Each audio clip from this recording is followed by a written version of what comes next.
So like my number one goal, just so you understand, and sometimes this just doesn't get translated well, but I'm just gonna tell you, Yeah, I own a lot of properties, okay? My goal is to never raise your rent and to never have you leave. So you know how that And rent's hard. Houses are hard to find. Right, so would you agree that our rent's low? Oh yeah, that's why we haven't left. Right, so our goal is to never raise your rent. Our goal is to never have you leave. The way that works the best for us is to have a good relationship with you, meaning that like, hey, we don't have all these bills coming through. This tenant needs constant maintenance. That's gonna be something that we're like, hey, when this lease breaks up, let's try to get this person out of here because they're causing us constant problems. We don't have that issue with you at all, okay? So what I'm trying to say is like, my goal is to never raise your rent, and I've had people with me for 11 years, I never raised their rent, okay? It's been raised, but I don't think you raised it. I think this was sold to CJ. CJ might have raised it. Yeah, that's what I was saying. It was sold to CJ. No, we took it back in-house to manage it. We had CJ as our property management. They might have raised it. Yeah. We took it back in-house. We don't raise our rent. Yeah, it was. I mean, it's not even high, so it doesn't matter. Yeah, I don't even know what it is, to be honest with you. Yeah, so no, I'm not complaining about rent at all. Trust me. Yeah. We thought about. Yeah, I mean, this is probably $1,100 for rent, something like this. Yes, yeah. We thought about moving, and it's like $1,400 everywhere else. So no, I'm not complaining about the rent. My only complaint was I haven't spoke to you directly, and I don't think we really. Danny's quiet, and he's my right. He's like a soldier. He's been in the Marines. No, he came here one time when the ceiling fell in. I mean, we didn't really have issues. We got frustrated with each other, but he got the ceiling taken care of. Yeah. Like that was. You're always gonna be frustrated with your landlord. Well, I wasn't frustrated with him. It was more of the. I mean, it was a bad deal though. The ceiling caved in from the AC. It was a bad deal. The guy who initially repaired this. They built them all the same. Yeah, no, the guy who initially repaired this, we've had to go back on a lot of his stuff. Juan was the guy who was in here. Some stuff we had to deal with multiple problems. So I think everything's been handled, like with the plumbing and stuff like this on this. So we're just looking at this, like maybe long term, you come to me and you're like, hey, because he's gonna give me a bid no matter what. I'm gonna sit on that bid. We did it with another property. But you might come to me and say like, hey, Troy, I'm okay if we have our friends move in here.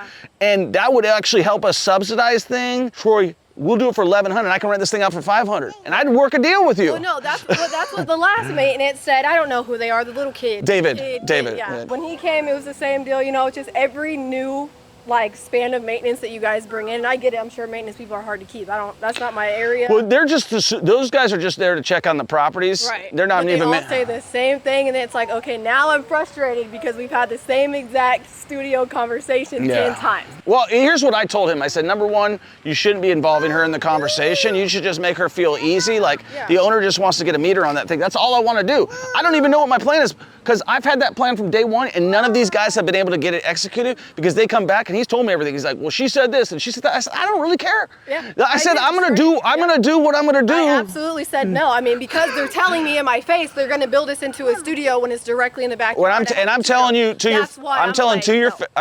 your face that we're not going to. No, I respect that. And that if you did want to, and you felt like it would help you out, meaning like with a friend or a family member that could help you with your kid, and then we would say, hey, on that deal, you're in charge, you're subleasing it, your rent would come up to X, and the reason that we're sub-metering it now is because the only reason that if you do decide, you know what, I don't even like Kansas City no more. I'm moving to freaking Bellevue, Washington, or wherever the hell I'm going.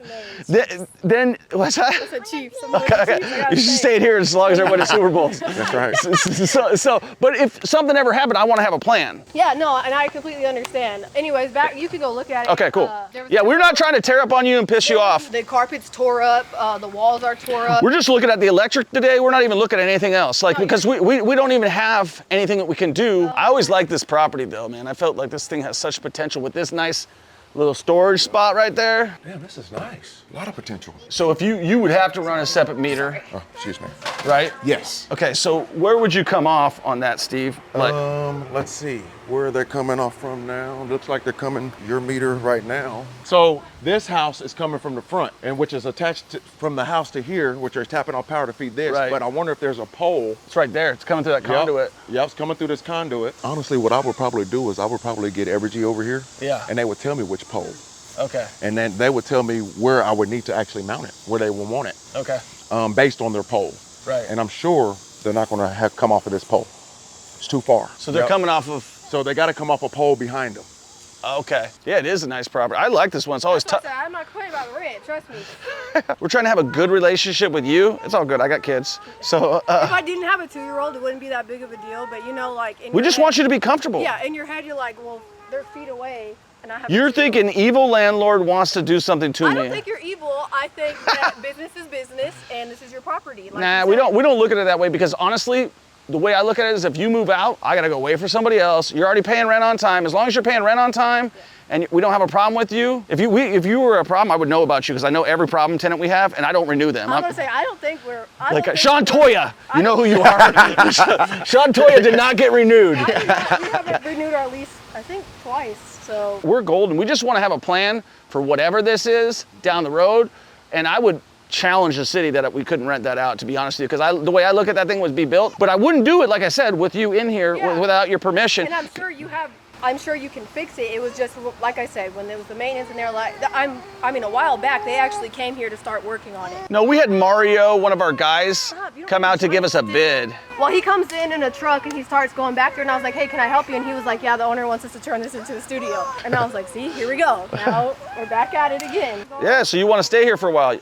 We would even sell you the house. Yeah, we got a big ass yard. Dang, I forgot how big. So yeah, I bet you we come off of that pole. All right.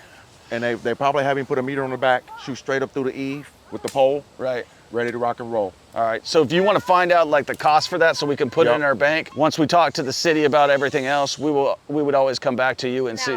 I will say, when we talked to the maintenance last time, and they was like, if you can find someone who wants to rent it, let us know. Strangers are a big no, obviously. Yeah. My son, but my husband's mom lives in a $1,100 townhouse. Right. She can't afford it. In January, her lease is up. So if you guys start doing something with it then. Well, we're not going to do anything without your permission. So like you just have to contact us if that makes sense for you. You know, you guys are really hard to get a hold of. I'm not even. Through Appfolio? No, maintenance you can get a hold of, but like if you need to talk to someone about, I don't know, rent or something. Just send your message through we meet on every request that comes through that Appfolio. For the maintenance? Yeah, any request through Appfolio, just whatever. Even if it's not maintenance, just say, hey, I need to talk to somebody about this. Okay. Somebody will contact you. All right, so Steve, we just need a bid, I guess. Yeah, I don't know now if I guess it might be up to you if you want to go underground or not.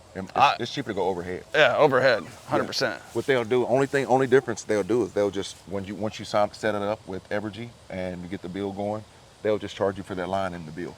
That's okay. It. That's so it. we just need to know what your cost is. Yep. So once you give us that, okay, then we can make a determination. And then honestly, just to let you know, I'll show you what my plan was because I looked at this property a long time ago and I had my plan from day one. Put a wall here, put the kitchen in the back. I don't know, I was gonna do something like that. Wall it or put a kitchen in here, put a little bathroom in here, probably wall the bathroom off, and then everything else just, I mean, obviously you have to redo everything. The raccoons have taken over. Oh, yeah. They're bad, they're horrible. There's like a family of 4 that live here. I'm not kidding, they don't pay rent. So yeah. I have them on camera just at night, a group of raccoons. Well, how about you get us a cage? How about you help us if we get a cage out here? You let us kill a couple. I can't. You can kill them. I can kill them. I'm not that person. You can kill them because they dig open the trash and everything. I can't stand it. Oh, wow. Yeah. But there's like 4 raccoons who live here, and then there's also groundhogs who go underneath. So they've dug a hole back there. So if we get a trap for you, you'll catch them? I'll leave the trap in here, but someone else has to come get it. Okay. But yeah, I can get you a number. All right. So then we just go from there. All right. Well, we'll let you go. Sorry for the inconvenience. No, I didn't mean to come off like disrespectful, but I was just real. Hey, I'm all good. I don't take offense. We're all good. You don't have to worry about it. I'm not a problem tenant, so don't write me down as one. Make sure you get her down on that one. He already has me down. Well, we'll let you and Peyton go, okay? All right, see ya.